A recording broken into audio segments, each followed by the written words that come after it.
तो लोग कहेंगे, लोगों का काम है कहना। वो तो शायरी रोज ही लगे रहते हैं करने, मैं उनका बहुत मान सम्मान करता हूँ। मगर उनको ये बात भी समझनी चाहिए। वो देखिए, प्रदेश के मुख्यमंत्री भी रहे हैं और मुख्यमंत्री के साथ वो प्रदेश के वित्त मंत्री भी रहे हैं। तो उनको इस तरीके की गैर जिम्मेवाराना बयान समय समय पर देना शोभा नहीं देता है।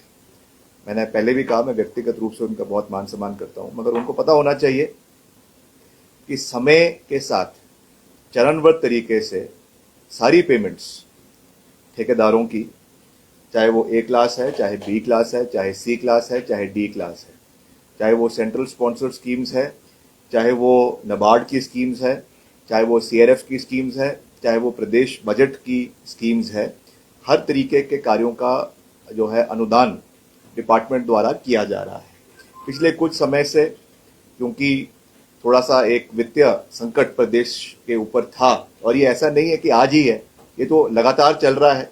जब पुरानी सरकारें थी उस समय भी ये रहा है, मगर फिर भी हम सभी जो हमारे क्रेडिटर्स हैं, जिन्होंने काम किए हैं, उनके चरणबद्ध तरीके से पेमेंट करवा रहे हैं। आज ही इसकी एक विशेष बैठक, हायर डेलीगेशन मीटिंग मुख्यमंत्री जी की अध्यक्षता में आज सुबह ही हमने करी है।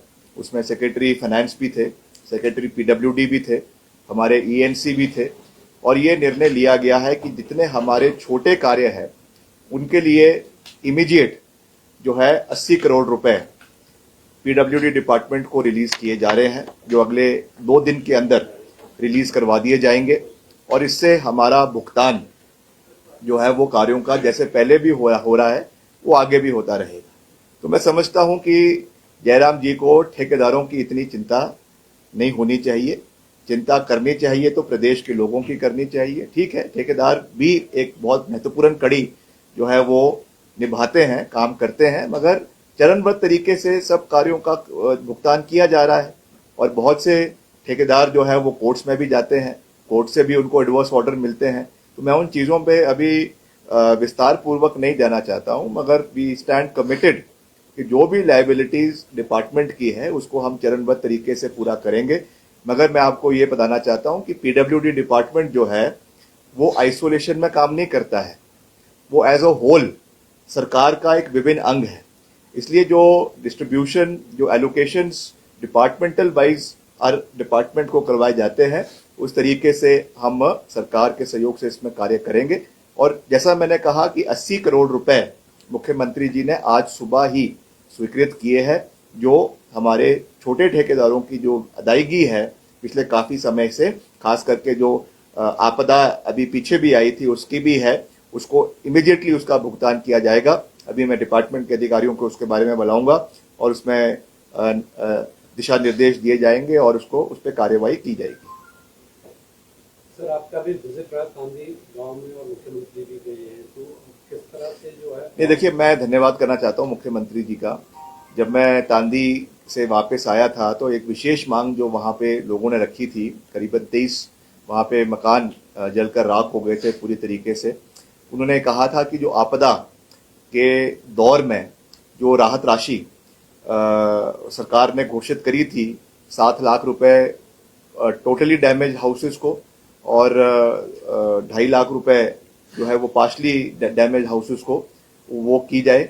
तो मैंने मुख्यमंत्री जी से जब मैं वापस आया, मैंने इसके बारे में उनसे निवेदन किया और उन्होंने उस बात को स्वीकारा। कल वो खुद वहां पे गए थे और उन्होंने इसको जो है वो वहां पे अनाउंस किया है कि सभी जो अफेक्टेड फैमिलीज है उनको पूर्ण सहयोग जो है प्रति परिवार 7 लाख रुपए का दिया जाएगा।